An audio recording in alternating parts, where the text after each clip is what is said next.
safe.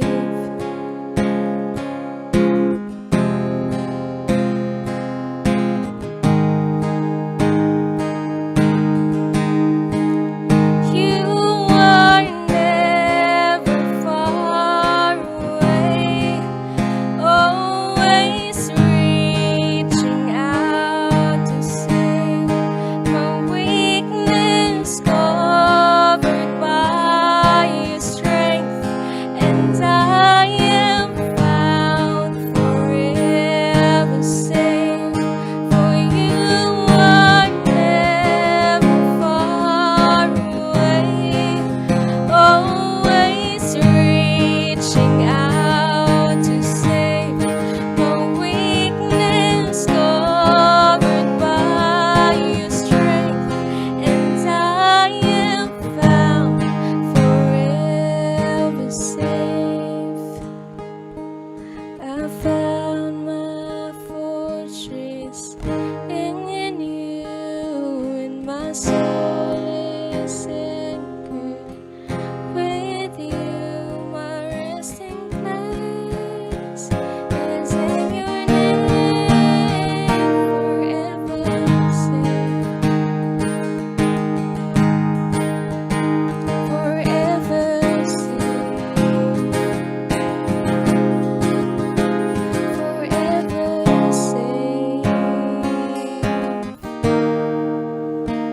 forever safe.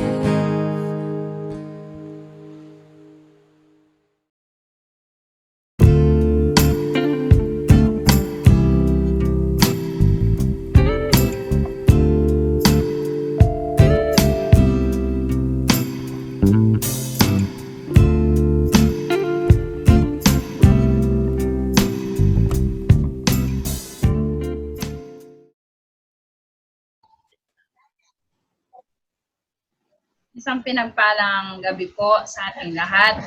Salamat po sa Panginoon. Muli po binigyan niya ako ng pagkakataon upang pag-aral po tayo uli ng kanyang mga salita. Sige po, tayo po muna ay manalangin bago po tayo magsimula. Aming Diyos na makapangyarihan sa lahat, na may gawa ng langit at lupa. Tunay nga po, Panginoon, nagpupurit, nagpapasalamat po kami. Nagpapasalamat po ako sa inyo, Panginoon, sa buhay at kalakasan na patuloy niyo po pinagkakaloob sa amin, Panginoon. Salamat po, O Diyos, sa gabing to na pagkakataon po, Panginoon, muli pong makapag-aral ng mga salita mo, Panginoon. Hallelujah. Dalangin ko po, O Diyos, na bigyan niyo po ako ng iyong banal na kapangyarihan, Panginoon, upang mahayag po, Panginoon, ang mga salita mo, Panginoon, ang mapayapa, O God. Hallelujah. At patuloy po, Panginoon, kayo po ay mangusap, Panginoon, sa akin, Panginoon. Lahat po ng ibubulong ninyo, Panginoon, ay akin pong sasalitain, Panginoon, O God. Hallelujah. At Lord, dalangin ko po, Panginoon, na patuloy po, Panginoon, na kayo po, Panginoon, ang masunod sa gabing to, Panginoon. At kung ano man po, Panginoon, ang mensahe mo sa gabing to, dalangin ko po, O Diyos, ito po ay magtanim, Panginoon, sa aming matabang puso, Panginoon, at mapamuhay ng bawat isa sa amin. Hallelujah. Salamat po, Panginoon pong Jesus. Ikaw po, Panginoon, ang mahayag itong gabi na ito. Sa iyo po ang mataas na papuri, parangal, pasasalamat. Tanging sa pangalan mo lamang. Sa pangalan ng aming Panginoon Jesus. Amen. Hallelujah. Ang ating pong pag-aaralan ngayon ay pananampalataya, pag-asa, pag-ibig. Sa unang Korinto 12:31,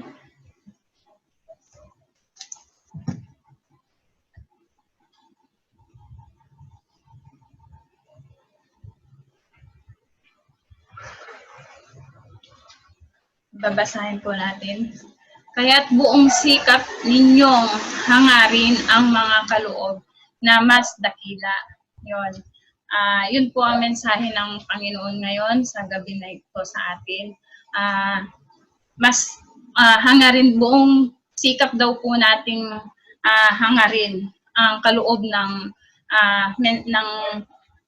mensahe po na ito, mas dakila. Yung pong pinagkaloob sa atin ng Panginoon na karunungan sa pamamagitan po ng kaloob niya sa bawat isa sa atin. Alam naman po natin ang bawat tinawag ng Panginoon ay may mga pastor, may mga leaders, may taga-mensahe po, may taga-turo sa kanyang mga salita. Sa pamamagitan ng pagsasanay, sa pamamagitan ng pagsasanay, disiplina sa sarili, tulad ng karunungan, katapangan, pagpipigil sa sarili at katarungan. Sa kabilang dako, ang pananampalataya, pag-asa at pag-ibig. Ang tatlong ito ay ipinagkaloob ng Diyos. Sila ay nakaugat sa katangian ng Diyos. Ito po ay pinagkaloob ng Panginoon sa atin. Ang pananampalataya, pag-asa at pag-ibig.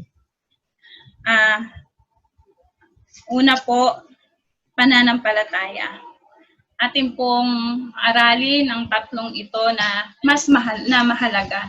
Pero sa ating po pag-aaral na ito, mas dakila't mahalaga po ang pag-ibig po na inahayag ng Panginoon sa atin. Una, ito ang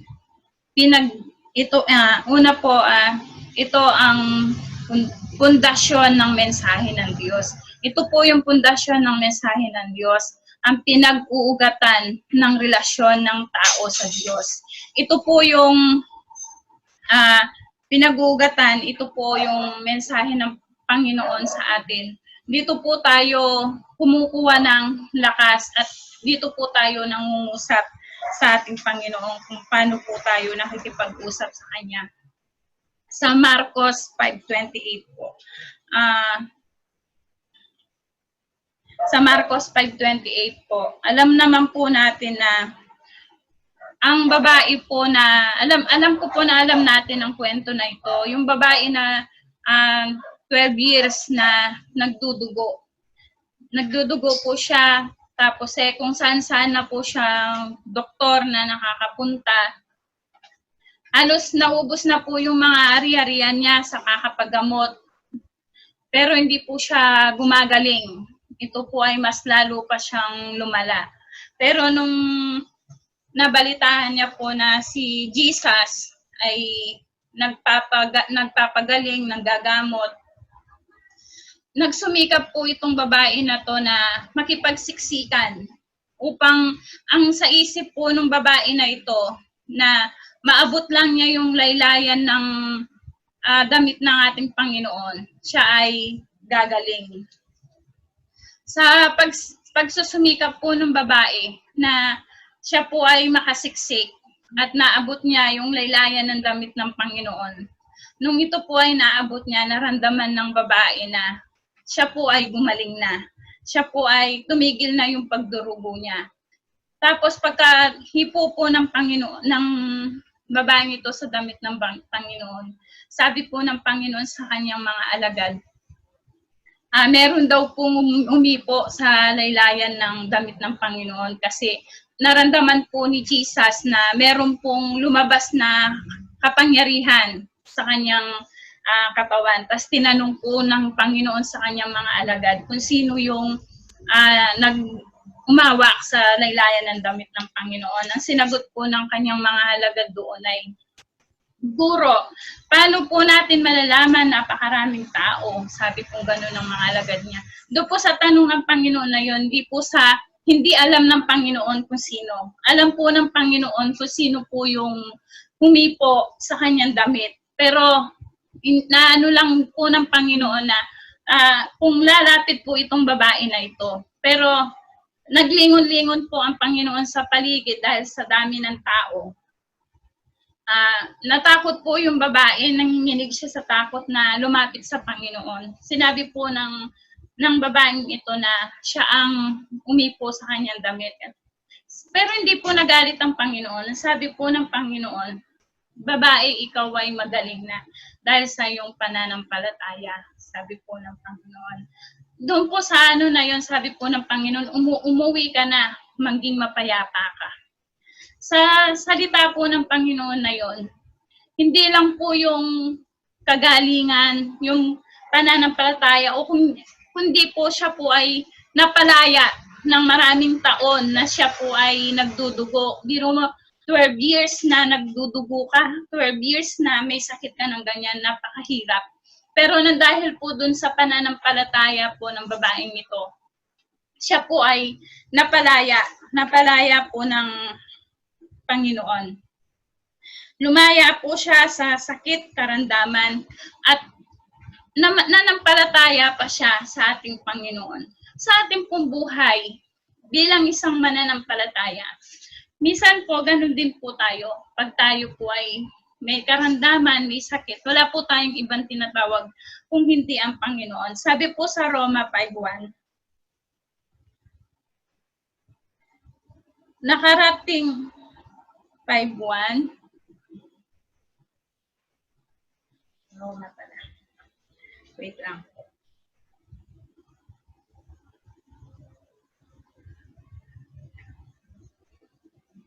Roma 5:1. Sapagkat napawalang sala na tayo sa pamamagitan ng ating pananampalataya, mayroon na tayong mapayapang relasyon sa Diyos sa pamamagitan ng ating Panginoong Hesukristo. Tayo po ay pinalaya ng Panginoon. Tayo po ay malaya ring tumawag sa ating Panginoon. Paano po ba tayo tumatawag sa Panginoon? At paano po yung relasyon natin sa Panginoon? Sa tuwing lang po ba na may pangangailangan tayo sa buhay natin? Sa tuwing, Panginoon, kailangan ko ng ganito. Panginoon, may sakit ako. Panginoon, ganito. Para pong nagko-communication lang tayo sa Lord pagka meron tayong pangangailangan.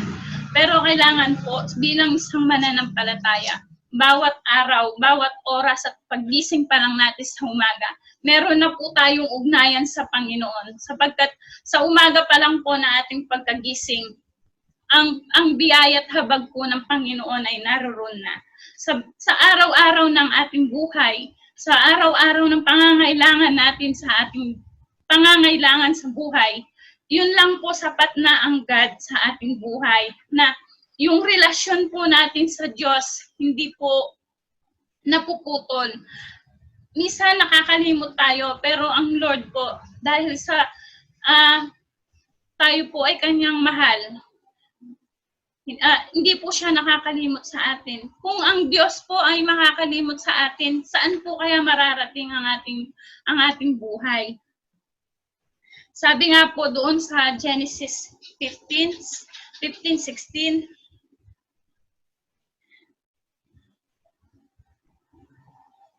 Genesis 15:16,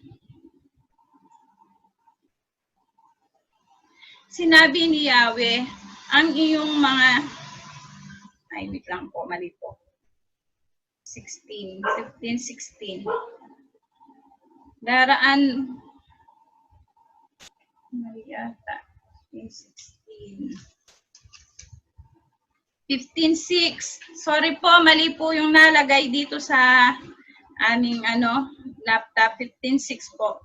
Si Abraham ay sumampalataya kay Yahweh, at dahil dito, siya ay tinuring ni Yahweh bilang isang taong matuwid.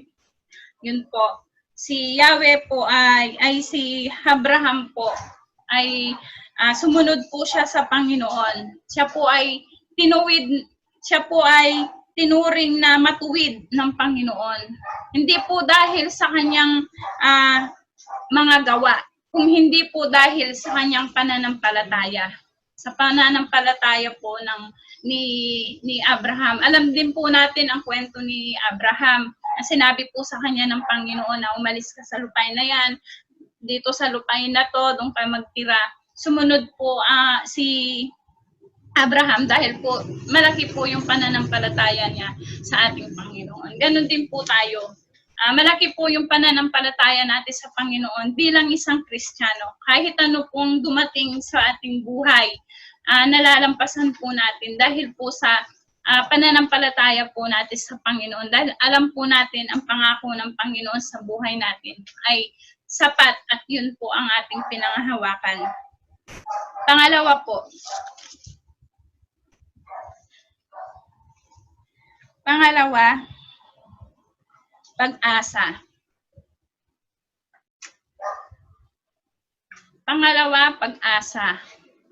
Yun. Ano yung po yung hinihintay natin? Yung pag-asa po. Dahil sa pag-asa na pagtatagumpayan natin ang mga pagsubok.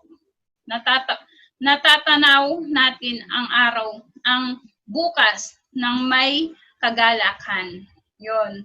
Dahil po sa pag-asa, talagang natatanaw po natin yung bukas na may pag-asa. Ano po ba yung pag-asa na inahasahan natin sa Panginoon? Di po ba yung hinihintay po natin ang pagdating ng Panginoon? Ito ang masayang paghihintay sa gagawing pagliligtas ng Diyos. Dahil sa pag-asa, napagtatagumpayan natin ang mga kasalukuyang pagsubok. Yung pong kapagsubukan sa ating buhay, kahit po anong dumating na pagsubok sa buhay natin, sa bansa natin, sa panahon natin, sa pagharap po natin sa bawat bukas, bawat umaga, bawat araw, nagigising po tayong may pag-asa. Dahil alam po natin, kahit ano pong hirap na ating danasin ngayon sa pasamantalang mundo po natin, sa pasamantalang ginagalawan natin, sa huling pagkakataon na pinangako po ng Panginoon sa atin, tayo po ay may pag-asa na inihintay. Hindi po ba sabi po ng Panginoon doon sa John, sabi po ng Panginoon doon, siya po ay aalis saglit. Siya po ay pupunta sa Ama, at doon ay maraming silid tayo'y gagawa niya. At pagkatapos, pag yari ng mga silid na yon, siya po ay babalik. Hindi po ba ang sarap pakinggan? Ang bawat isang mananampalataya, alam ko po, bawat isa sa atin, ay meron po tayong pag-asa na tinatanaw na nanggagaling po sa Panginoon. Hindi po nasasayang yung pagod natin sa ngayon. Dahil alam po natin, hinihintay po natin ang Panginoon sa kanyang pagdating. Sa kanyang gagawin po na pagliligtas sa atin, nakatanaw po tayo sa araw ng bukas na pinangako po ng Panginoon. Masaya po tayong naghihintay sa ating Panginoon. Tayo sa araw ng bukas, nang may kagalakan. Di po ba may kanta tayo niyan? May kagalakan, may kasiyahan sa presensya ng Diyos. Di po ako marunong kumanta, pero pinangahawakan ko po ang bawat salita po ng Panginoon. Ang bawat kanta, ang bawat ninanamnam ko po, lalo na pag tayo ay nag-worship. Kasi alam ko po, kahit anong pagod natin sa pasamantalang buhay po natin ngayon, dito sa lupa, ang katiyagaan po sa ating buhay ay may magandang bungang madadatnan sa pamamagitan po ng ating Panginoon. Sabi nga po sa Roma 5:3,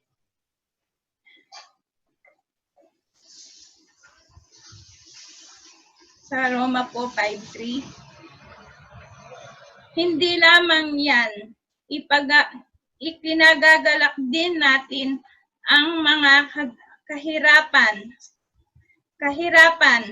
ating tinitiis dahil alam natin ito'y nagbubunga ng pagtitiyaga. Hindi po ba?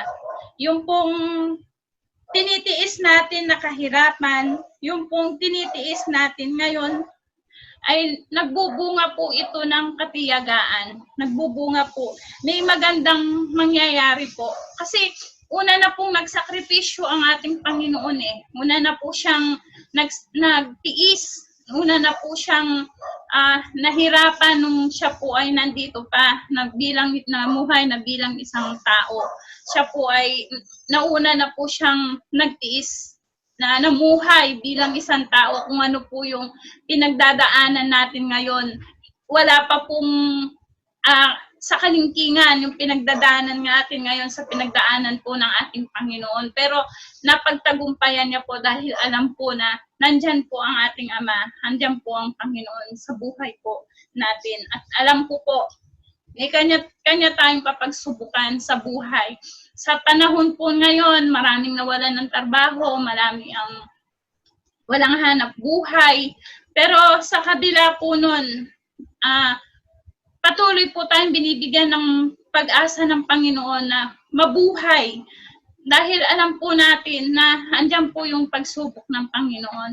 Kami po sa aming pagtitinda, minsan mahirap, talaga pong napakahirap ng kumuha ng customer. Kung minsan mahirap din po yung mag-alok. Pero sa buhay ko po talagang ang Lord po ang patuloy na nangunguna po sa amin, lalo na sa panahon ngayon.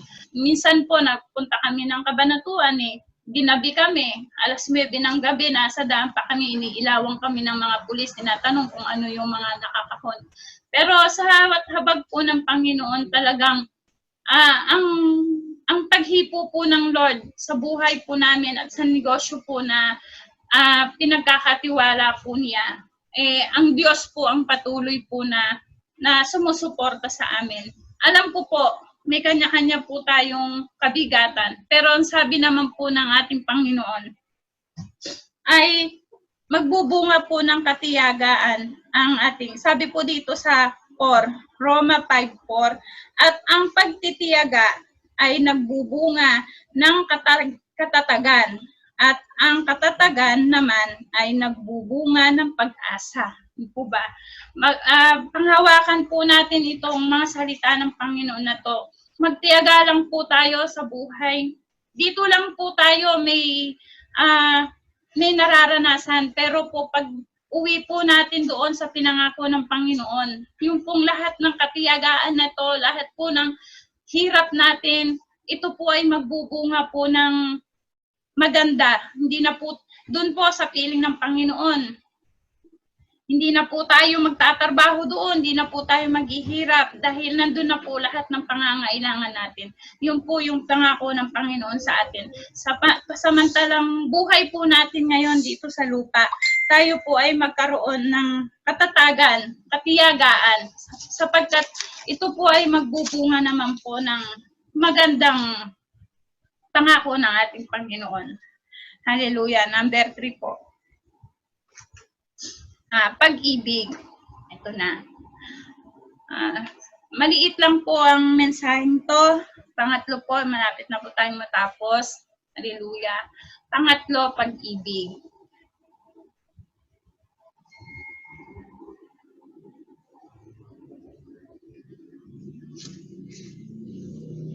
Pag-ibig. Ito ang action ng mensahe ng Diyos. Yan. Yun po yung action na mensahe po ng ating Panginoon. Ito ang maalab na damdamin para sa Diyos at sa kapwa. Ito ang nagpapayabong sa pananampalataya at pag-asa. Lumalalim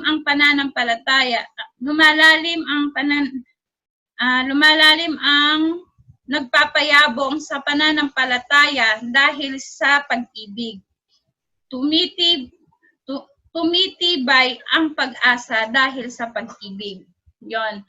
Yumayabong daw po ang ating pag-asa dahil po sa pananampalataya at sa pag-asa at sa pag-ibig po ng Panginoon. Ang Panginoon po ang unang umibig sa atin. Kung tayo ay wala pong pag-ibig, walang pananampalataya, walang pag-asa, walang pag-ibig, siguro po hindi natin alam kung saan po makakarating ang buhay natin sa kasalukuyan po ng ating buhay.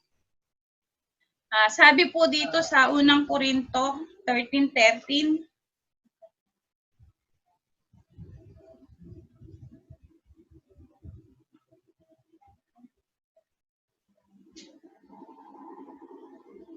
kaya't ang tatlong ito'y nananatili ang pananampalataya, pag-asa at pag-ibig.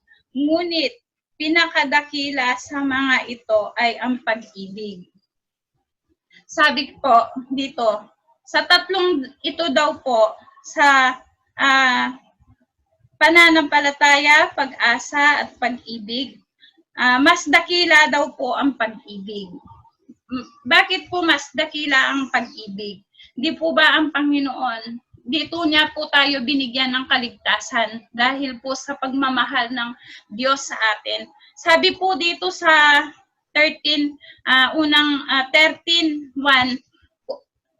sabi po dito, makapagsalita man ako sa mga wika ng mga tao at ng mga anghel, kung wala naman akong pag-ibig, para lamang akong kampanang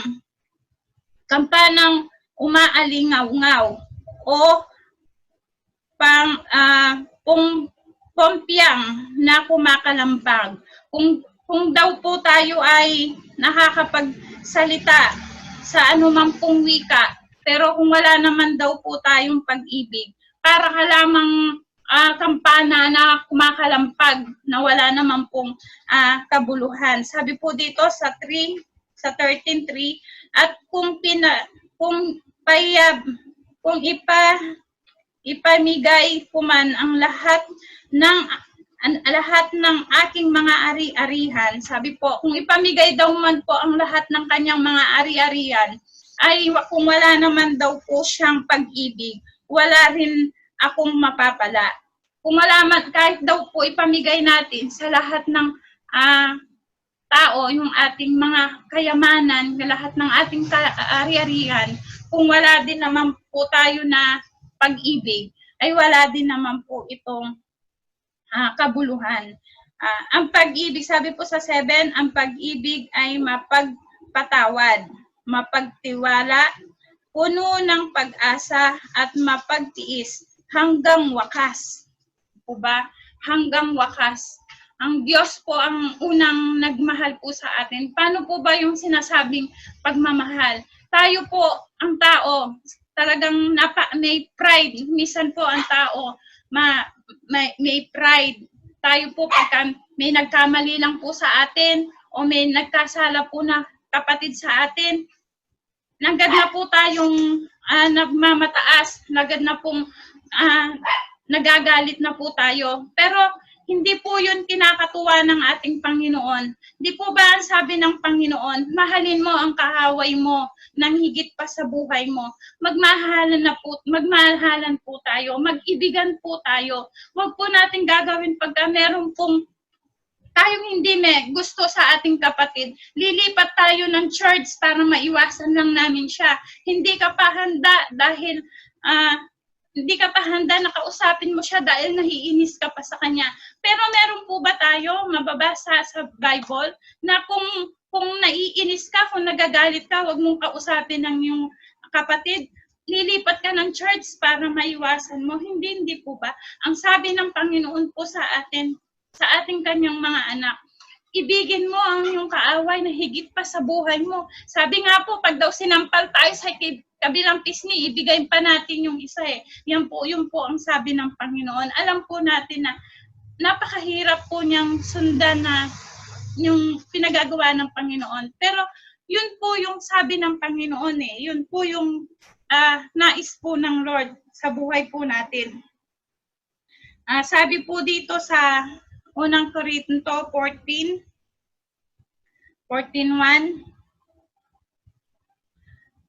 pakamitihin ninyo ang pag-ibig, hangarin ninyo ang mga kaloob na espiritual, lalong-lalo na ang makapangyarihan na mensahe mula sa Diyos. Po ba? Yung pong mensahe ng Panginoon sa atin, mas pakamitihin po natin ito. Meron po akong narinig na kwento doon sa pastor. Pag po kasi madaling araw, meron po ditong sa Facebook na sa Jesus is Lord, sa Maynila. Napapakinggan ko po yung mensahe ng pastor na yan. Meron po siyang kinukwento doon na meron daw pong isang bata na suwayin sa magulang, sa kanyang ama. Lahat po ng bisyo, drugs, pagsusugal, matigas po yung ulo niya pag nanakaw lahat. Talagang sakit po siya sa ulo sa kanyang magulang. Pero sinasabi po lagi sa kanya ng kanyang magulang, inaanuhan po siya, pinagsasabihan. Pero hindi po nakikinig tong bata na to dahil nga po, nabarkada po siya. Isang araw po, merong pagkakataon na umuwi po siya. Tapos, nagkaroon ng sunog sa kanilang bahay. Lumago na po yung sunog, lumago na. Talagang maano na po yung apoy. Ngayon, bababa na po sila, patakbo na sa labas. Kasama na po itong bata. Ngayon, bumalik po siya uli, umakyat sa taas dahil po may nakalimutan siya. Sabi po ng kanyang ama, huwag ka nang babalik, kayaan mo na Eka, yan. Sabi po ganun ng kanyang ama. Alika na. Pero dahil nga po yung bata, nagpapumilit siya, umakyat po siya sa taas ng bahay nila, malaking bahay nila, sa taas ng bahay nila. Nung po lalabas ng batang ito, hindi na daw po siya makalabas dahil malago na yung sunog. Napakataas na ng sunog. Ngayon, pumunta po yung bata na ito sa may bintana. Sabi po ng bata, tatalon po sana siya. Ang sabi ng bata, natanaw po niya, naku, napakataas, sabi niyang ganun. Sabi po ng kanyang ama, anak, sabi niya, tumalon ka, sabi niyang ganun. Sabi po ng bata, ama, hindi kita nakikita, sabi pong ganun ng bata. Anak, hindi mo man ako nakikita, sabi pong ganun ng bata. Ako nakikita kita, sabi po niyang ganun. Napakabuti po ng Panginoon kasi kahit po hindi po natin nakikita ng Lord, siya, nakikita niya po tayo. Handa niya po tayong patawarin sa anuman pong pagkakamali natin sa buhay. Handa po niya tayong iligtas doon po sa apoy ng impyerno. Yung pong aral dito, kahit po kahit anong tigas po ng ulo natin na mga anak, pero ang Diyos po, handa po siyang magpatawad. Handa niya pong hawakan yung kamay natin. Sumisigaw po yung bata, ama, hindi kita nakikita. Sabi po gano'n ng bata. Sabi po nung ama, sabi daw po nung ama, kwento po nung pastor, anak, hindi mo man ako nakikita. Pero nakikita kita. Ganun po ang Diyos. Kahit po, hindi natin siya nakikita. Ang Diyos, handa po siyang magmahal sa atin kahit po anong kalagayan natin sa buhay, kahit po ano yung pagkakamali po natin. Handa po siyang ligtas niya po tayo sa kapahamakan.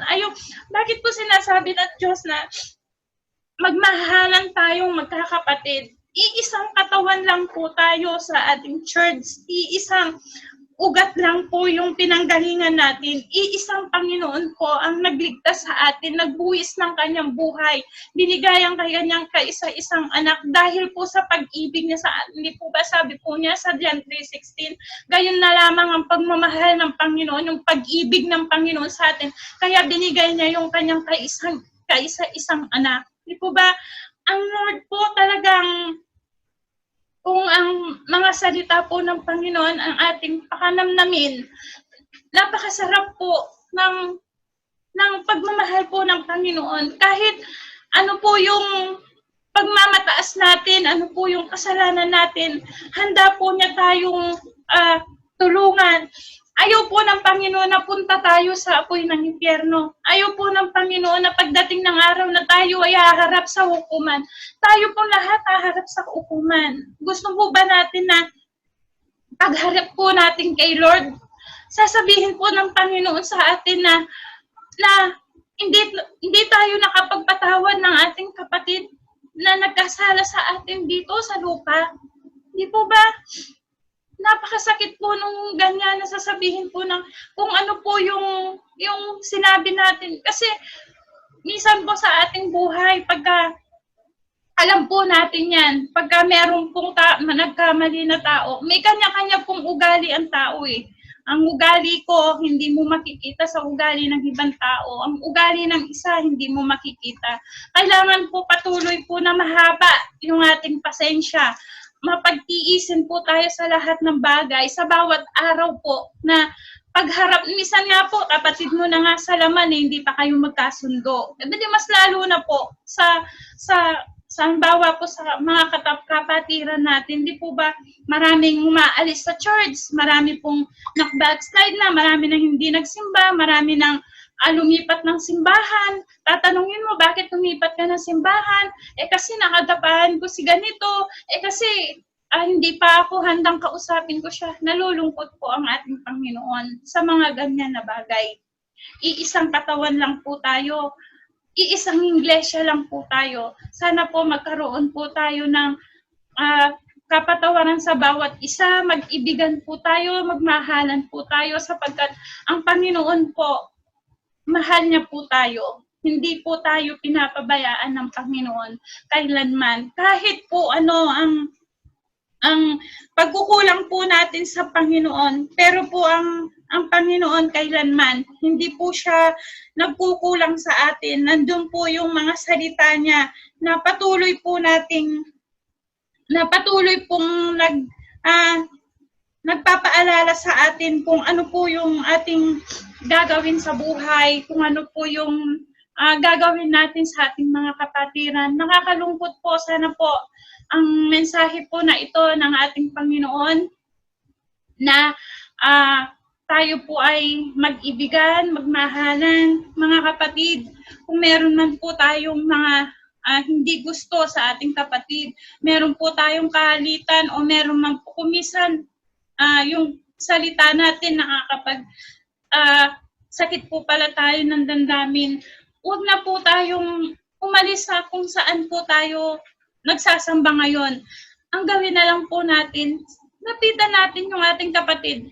Humingi po tayo ng, kapatid, ako nagkasala sa'yo, nagkamali ako sa pananalita ko, ganito, ganyan.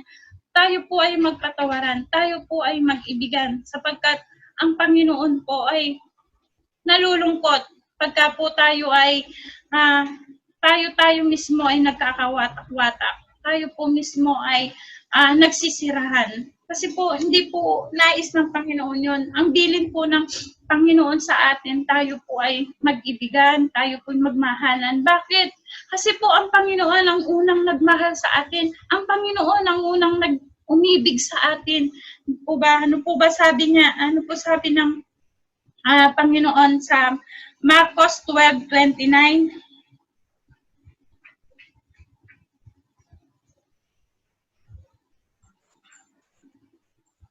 Marcos 12:29. Sumagot si Jesus, ito ang pinakamahalagang utos. Pakinggan mo, Israel, o pakinggan mo, pungo, o pakinggan mo, taga-alpha omega.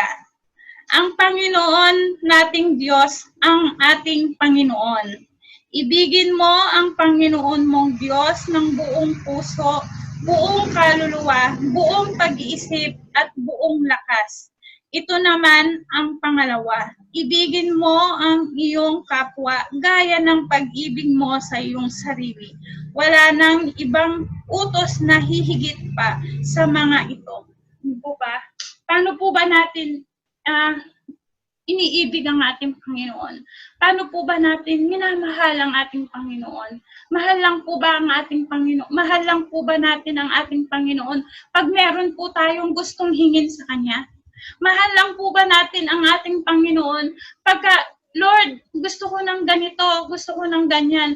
Lord, gusto ko ng bahay. Lord, gusto ko na, tulungan mo ako sa negosyo ko. Lord, bigyan mo ako ng ganito. Dito lang po ba natin minamahal ang Panginoon? Di po ba?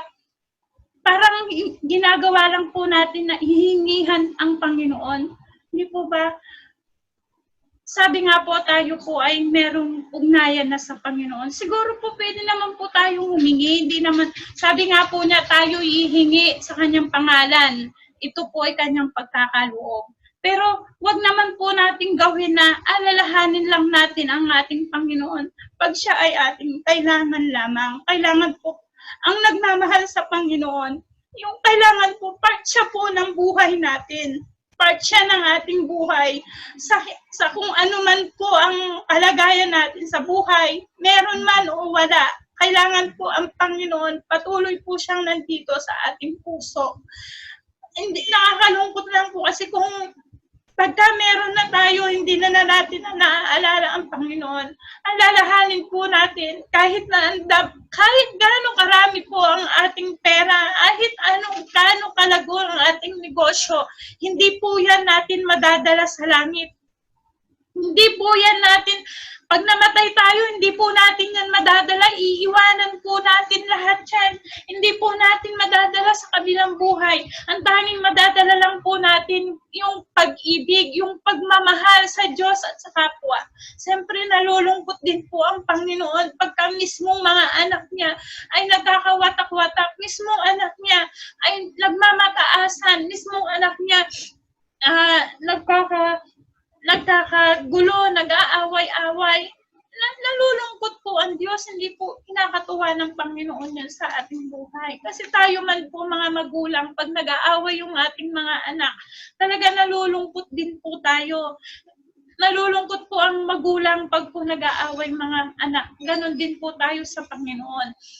Gawin po natin the best, gawin po natin number 1 ang Panginoon sa ating buhay. Una, mahalin po natin ang ating Panginoon. Ibigin natin ang ating Panginoon ng buong puso, buong kaluluwa, at ganun din po sa ating kapwa. Huwag po natin gawin na kung kailan lang po natin nais na tumawag sa Panginoon, kung ano lang po ang may problemang mabigat, doon mo lang alam ang Panginoon. Hindi po ganon. Pero alam ko po ang Lord, kahit po tayo napukulang, na ang Panginoon po patuloy po niyang pinupuno yung ating pagkukulang, yung ating pangangailangan sa buhay. Napakabuti po ng Panginoon sa buhay natin, sa buhay po nating lahat na mananampalataya, sa buhay po natin lahat na umiibig po sa Panginoon. Gawin po natin na maging number 1 ang Lord sa puso natin. Una po, ibigin po natin ang Panginoon ng buong puso, buong kaluluwa. At pangalawa naman po ang ating mga kapwa. Huwag po tayong mag-ibigan na salita lang. Marami po nagsasabi na mahal kita. Mahal kita, kapatid. Meron po bang gawa? Meron din po ako narinig sa DCAS, sabi po ng pastor. Pag daw po ang isang pananampalataya o yung isang pag-ibig na sinasabi mo lang na mahal kita sa kapatid mo pero wala ka namang gawa, ito daw po ay patay. Patay na pagmamahal. Sample po, inumapit sa'yo ng kapatid mo na ganito ganyan. Tapos sabi mo lang sa kanya, ipag-pray mo lang siya. Tapos yung pangangailangan niya, meron naman pala sa'yo. Kung sabi mo, kung 2 tinapay daw yun, bibigay mo yung isa. Kung 1 tinapay yun, maghati kayo. Hindi parehas kayong nakakain. Yun yung pagmamahal. Yun yung pananampalataya na may gawa. Bagamat po, ipag-pray natin. Pero kailangan po may kasamang action, may kasamang gawa. Kasi po tayo, pag nagpe-pray po tayo sa Panginoon, pag nananalangin po tayo sa Panginoon, hindi pa po natin binibigkas sa ating bibig. Alam na ng Diyos kung ano po yung ating hinihingi sa Kanya. Alam na ng Diyos kung ano po yung pangangailangan natin. Hindi pa po natin nabibigkas, iniisip pa lang natin, gumamit na ang Panginoon ng tao para doon sa part na pangangailangan natin.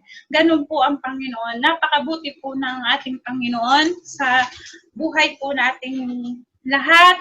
Magpatuloy po tayo mga kapatid. Sana po yung 3 pong mensahe ng Panginoon na ito sa atin, yung pong pinahayag niya ngayong gabi na ito, pananampalataya, pag-asa, pag-ibig. At sabi nga po, mas dakila ang pag-ibig. Mas higit pong importante ang pag-ibig. Ang pagmamahalan nating magkakapatid.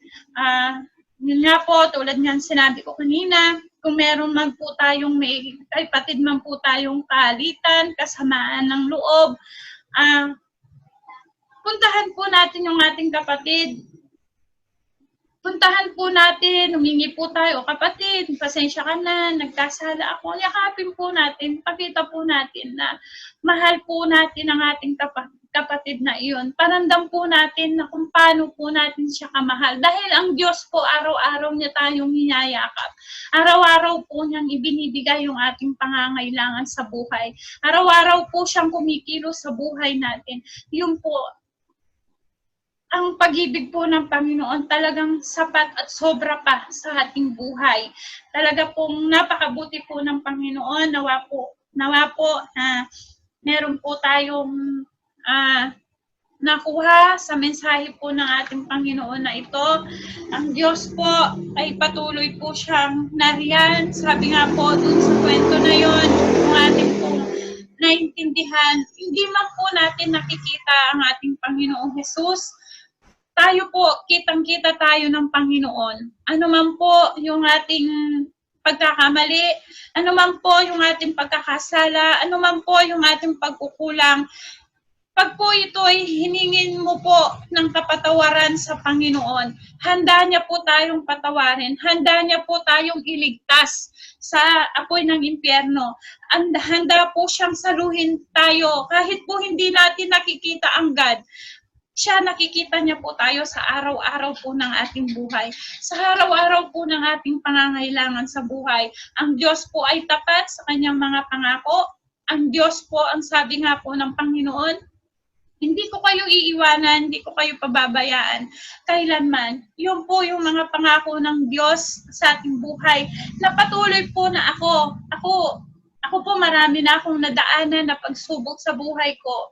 Pero lagi ko pong sinasabi kay Lord, Lord, ikaw ang buhay ko. Lord, ikaw, sa'yo ang buhay ko. Wala akong pag-aari kahit anumang bagay na anuman ang meron ako ngayon.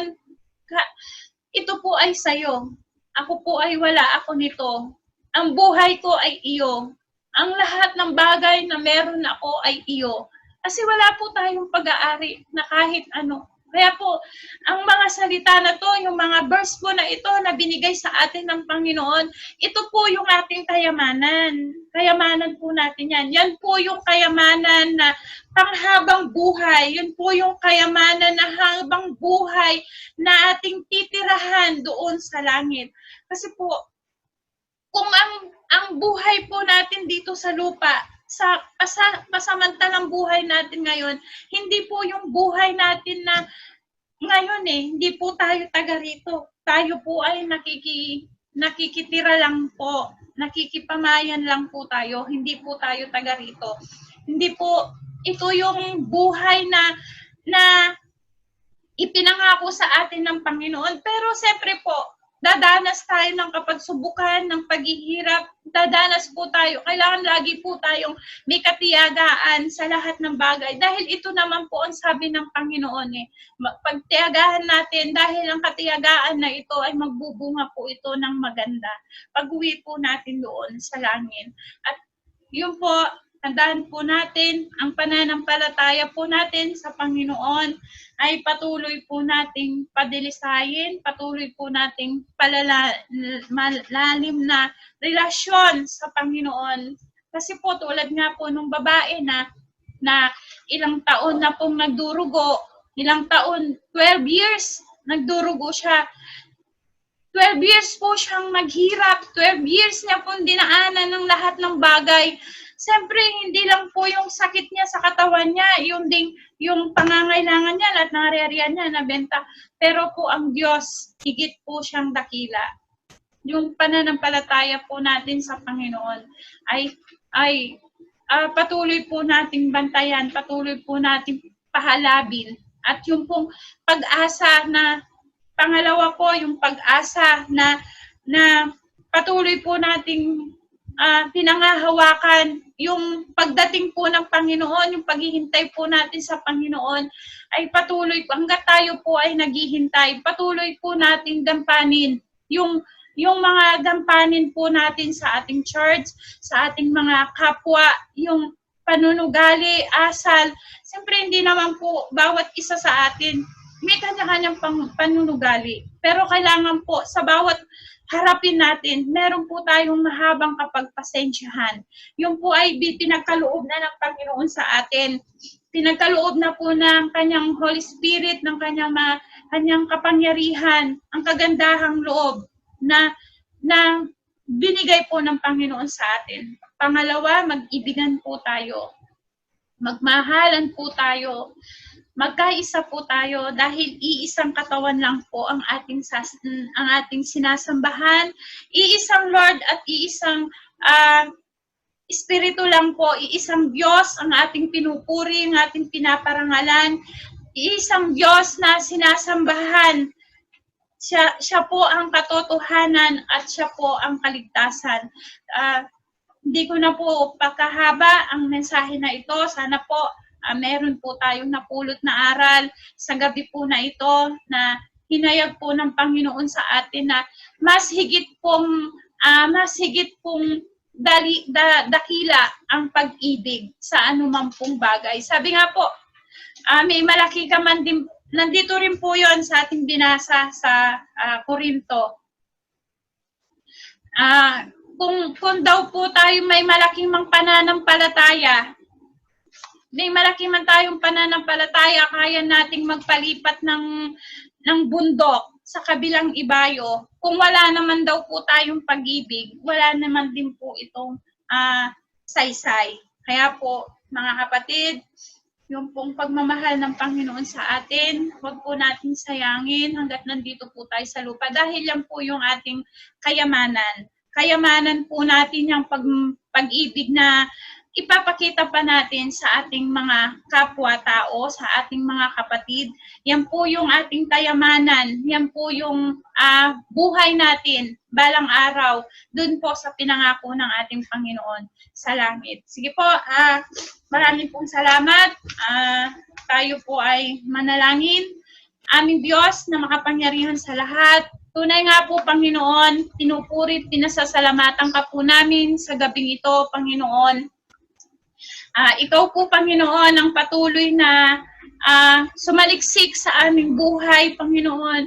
Kayo po ang patuloy na manguna, Panginoon. Patuloy na akayin mo po kami sa kaliwanagan, O Diyos. Hallelujah. Lord, dalangin ko po, Panginoon, sa gabing to, Panginoon, kung meron man po kaming hinanakit, kung meron man po kaming sama ng loob sa aming mga kapatid, Panginoon, nawa po ang bawat isa sa amin ay matuto pong magpatawaran, matuto pong manghingi ng tawad ang bawat isa sa amin.